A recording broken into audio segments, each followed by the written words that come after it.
Travis Wing, Goodsell. Opening hymn, Salt and Pepper. Let's talk about sex. The closing hymn, Depeche Mode, Master and Servant. I could have done Metallica. They're religious as well. Yes, these are religious discussions on sex and marriage in Mormonism. As such, they are immune from the abuse and censorship from YouTube. That must be understood first and foremost. Because in the Bible, the first commandment is sex. And apparently everybody's forgotten that, as religion, organized religion, has come down and said, nope, the Bible is not the Word of God. You will abstain. We will control your sexual desires. And that's what we get to talk about with the Church of Jesus Christ of Latter-day Saints. Wouldn't you know it, there's a whole Wikipedia page article on sexuality and Mormonism. So we'll go through this, as there looks like some other stuff that I can have other hymns added into if I wanted. Because yes, music, all about our sexuality. As there's the Mormon myth that a general authority, one of the 70, was taking his assigned trip to another part of the world, and on the plane ride, I believe it was Mick Jagger, as the Mormon myth goes. I think he even talked about it. Let's Google search this and see if it shows up. LDS 70 meets Mick Jagger. Oh, there it is. Elder Gene R. Cook meets Mick Jagger. It says Moroni's Latter-day something. Yep. Exmormon.org says Cook-Jagger supposed meetup debunked here. And Reddit's weighing in on it.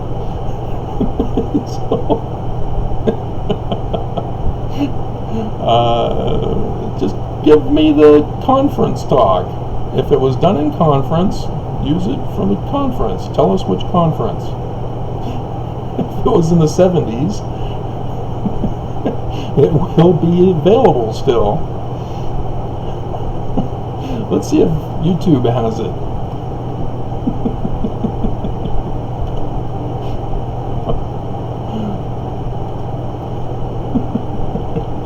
Elder Gene R.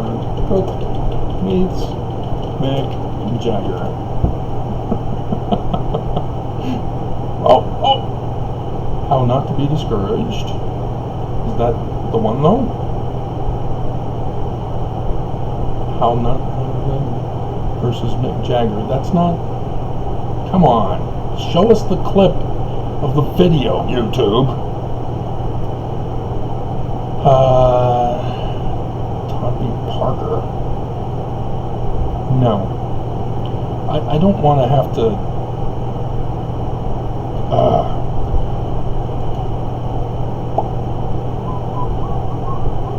Let's see if Moroni 10 gives us the link. Here it is. An excerpt from Elder Gene R. Cook's talk, The Eternal Nature of the Law of Chastity, given at Riggs College. There we go. That's why. It's not going to be in conference. So where is it? Oh. How many of you have heard of Mick Jagger? I think almost everyone has, as he is one of the most famous rock stars in the world. Well, they did name Rolling Stone after his band. Well, you might be surprised to know that I had about 2.5 hours with him on an airplane, and it was quite an experience. I'm going to relate part of that to you to try to illustrate this important point about selecting wholesome music.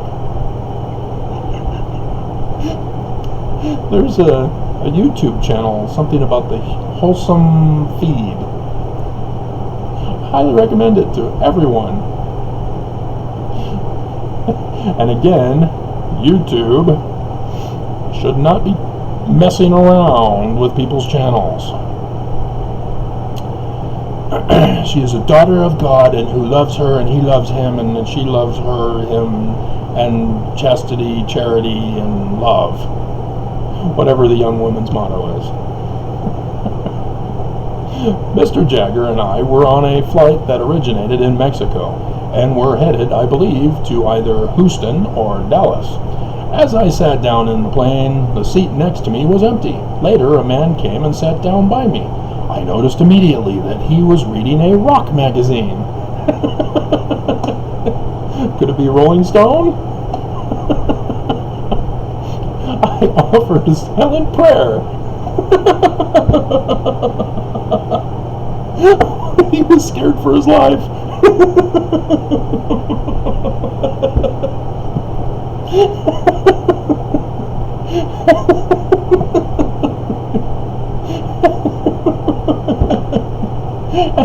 And you can see he's judging this guy by the outward appearance.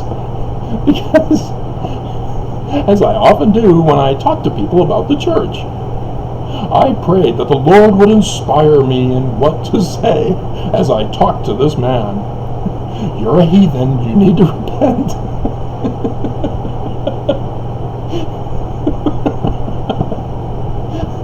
Oh my God, just exposing himself as a fraud. After prayer, I said something like, "My name is Gene Cook. I'm a member of the Church of Jesus Christ of Latter-day Saints. What's your name?" He said, "My name is Mick Jagger." Not realizing then who he was, I said, "Well, I'm glad to meet you, Mick." I could have used the dance like or move like Jagger song. I could have used that one as a hymn. I said, "My name is Mick Jagger. I heard you, Mick." And then he opened up the magazine and pointed to his picture and said, "This is me." I just had never thought about sitting next to him, but it was so.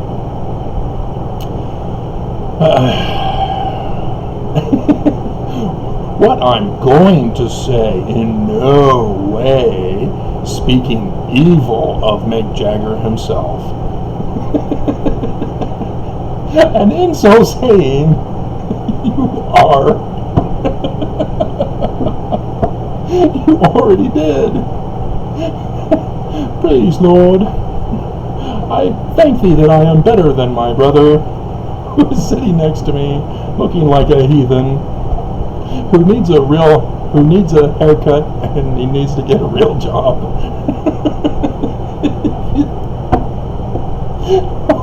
Oh man, this is already turning into an awesome thing.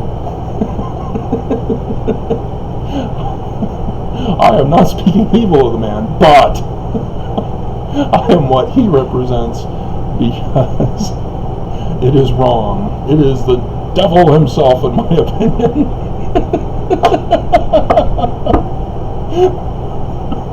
I may have to do a sex and Mormon in another video. This is too awesome. So, move like Jagger.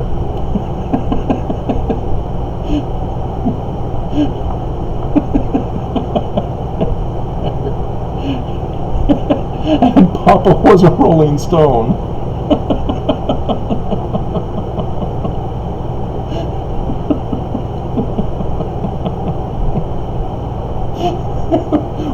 We'll put off sex and marriage for another video.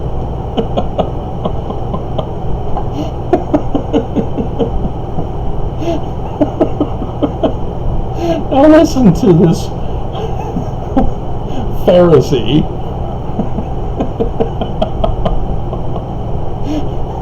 And if you do not understand Mormonism, Mormonism believes in 3 kingdoms of glory in the afterlife. And and so if people do not want to be celestial, they're not going to be forced, or they shouldn't be.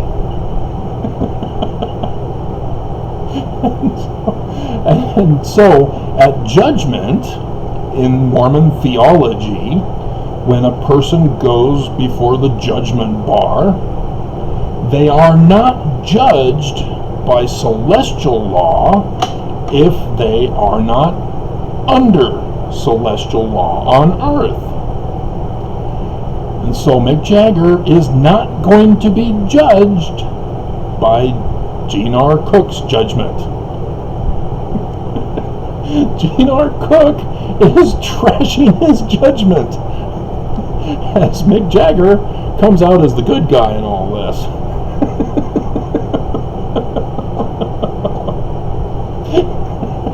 Even before I knew who Mick was, I noticed that his pant leg was pulled up a little on his calf. Ooh. As I looked at his leg, I thought for some reason, this fellow looks a little sick.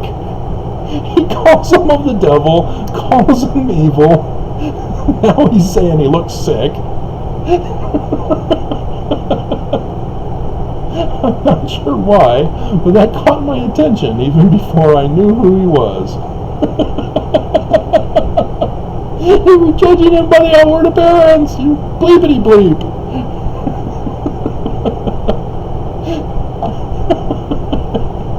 And here it comes. You know, Mick, I have a question for you that I'd like you to answer for me. He said, well, I'll be glad to try. Then I said to him, I have an opportunity to be with young people in many different places around the world, and some of them have told me that the kind of music you and others like you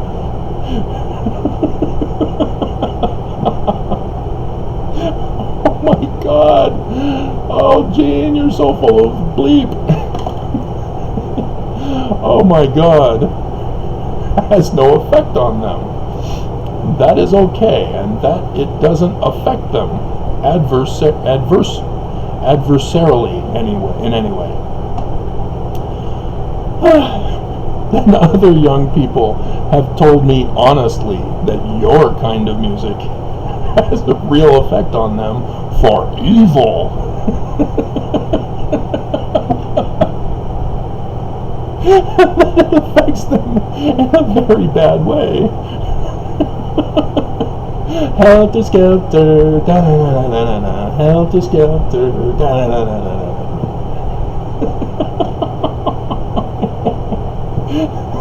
If you're unfamiliar with the Beatles,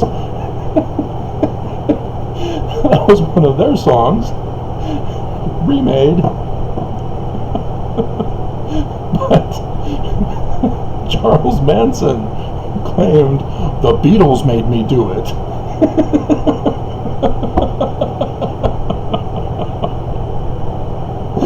Oh man, I have stumbled on a gem. We are definitely copying and pasting this. Thank you, Mormon, whoever you are.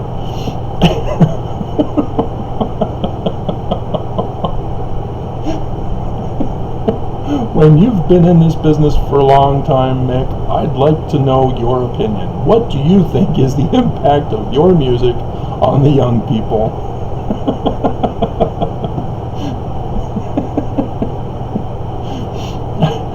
I could have also done Billy and the Boiners.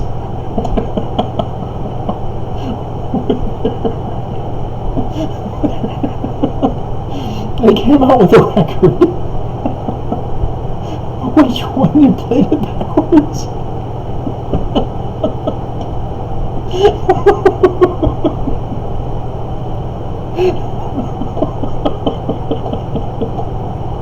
Oh man. Oh, I'm having too much fun with this. And here This is a direct quote, brothers and sisters.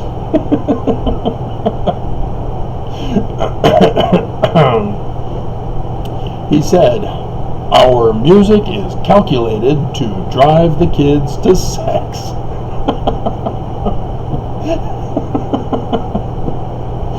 This was, oh man.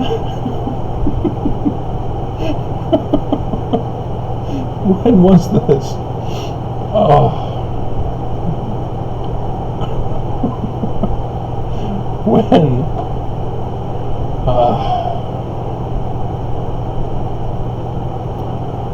Just get there. Just get there. It's not showing when the plane ride took place. Oh dear God. Sex, drugs, and rock and roll. And so, oh my gosh. I had a real look of shock. Sex is evil. You can't tell kids to have sex.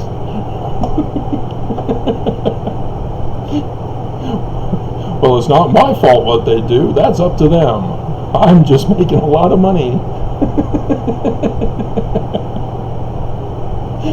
So now we have to.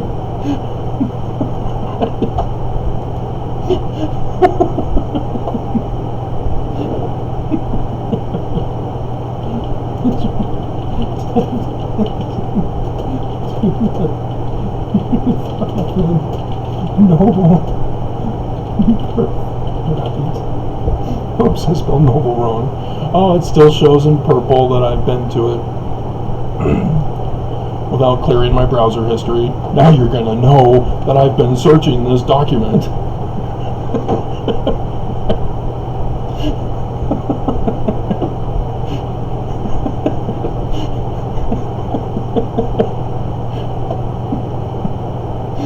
Oh my goodness.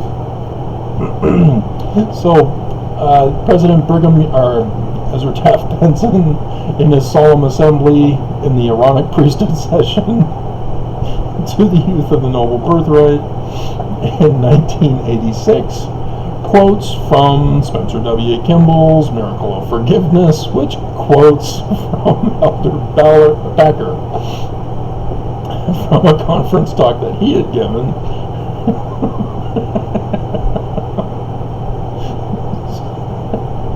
So that you can understand they all reinforce each other.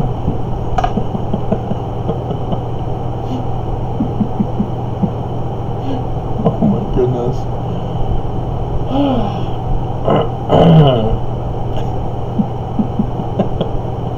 The miracle of forgiveness is real. By saying miracle, you said it's not real.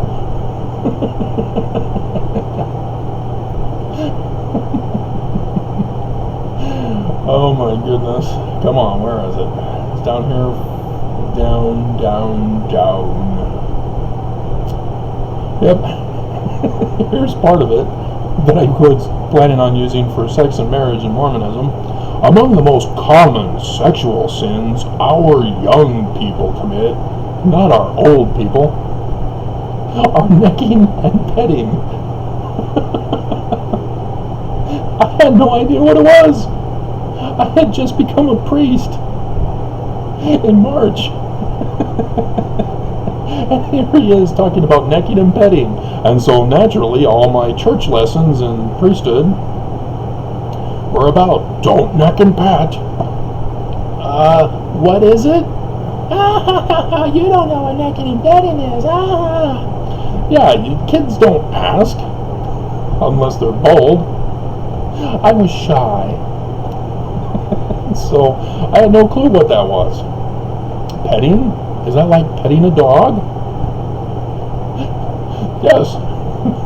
Sort of.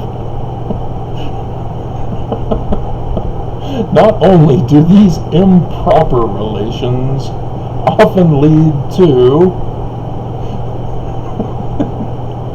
Pay attention, because people miss it. I have to leave out words so that you catch it. And if I have to do that, I've ruined it. pay attention. Not only do these improper relations often lead to fornication, pregnancy, and abortions. All ugly sins.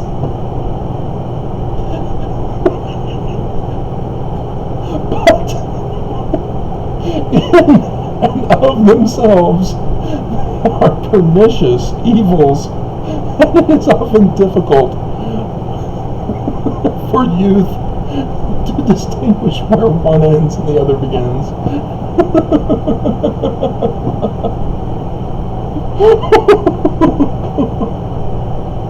If you're thinking, Travis, fornication is sex with a prostitute, where the word porn comes from.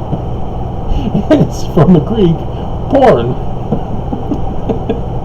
And so it's not sex with an unmarried woman. It's sex with a prostitute, where you pay. But the evangelicals, and thus the church, have changed the definition. That's not it. And it's not abortion, which Elder Holland and others in the church, and as you know, it's now illegal with the Supreme Court. No, it's pregnancy. Pregnancy, an ugly sin, a pernicious evil. Because that was going to lead into the sex and marriage discussion video. That's not what I was looking for. Here it is.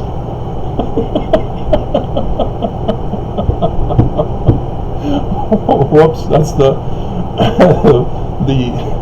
movies, television, and videos, and magazines. Here's the music.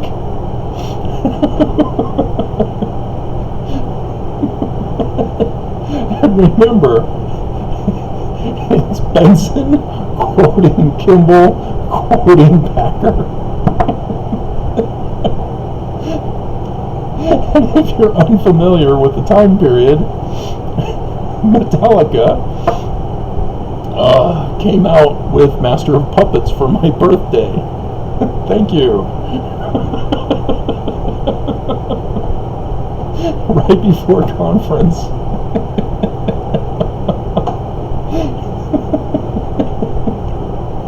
Music, once innocent. Once innocent, when was it innocent? I saw a Doris Day video of a song. I can't remember what it was. She talks about spooning, and she gives the guy a look. How is spooning innocent and necking and petting pernicious evil with pregnancy? Oh my goodness. Now is used for wicked purposes. In our day, music itself has been corrupted.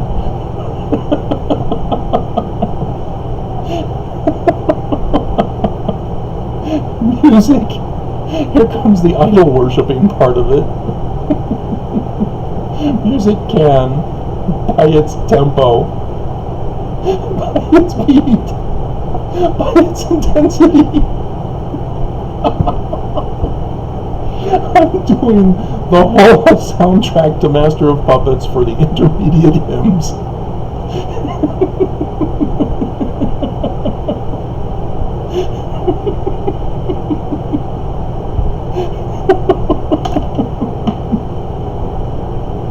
Oh my goodness. This is just, I can't control myself here. This is just too hilarious. And here Benson adds, because it's in brackets,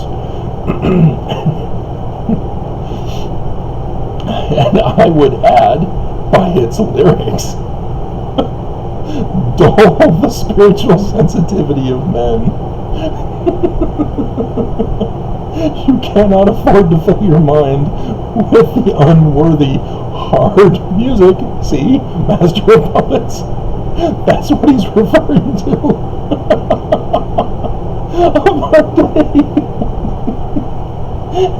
And so Packer, yeah, he was talking about Jagger.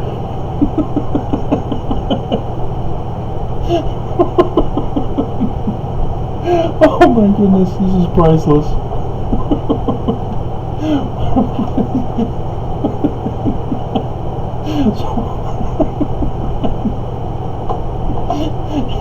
If you're unfamiliar with my videos talking about idol worship, idol worship is simple. It's the belief that any object, our bodies, to music, any object, statues, porn,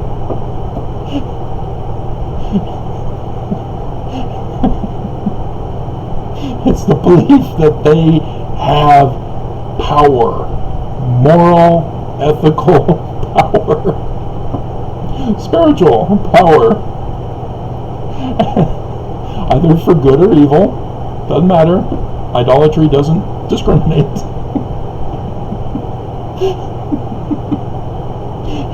And the belief that those possessed with good or evil objects can bestow or possess us as human beings.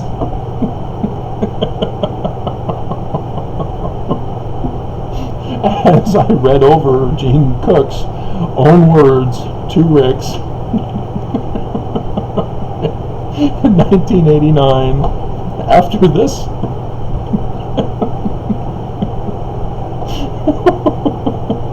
and that explains where he was getting it from. He was trying to show his support for Benson, who is the new president of the church.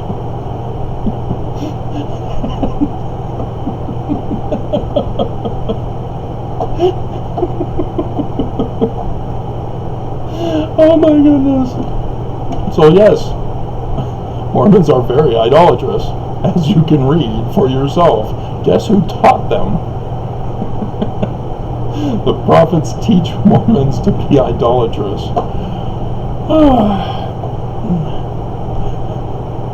I think I'm going to title this Mormons Move Like Jagger.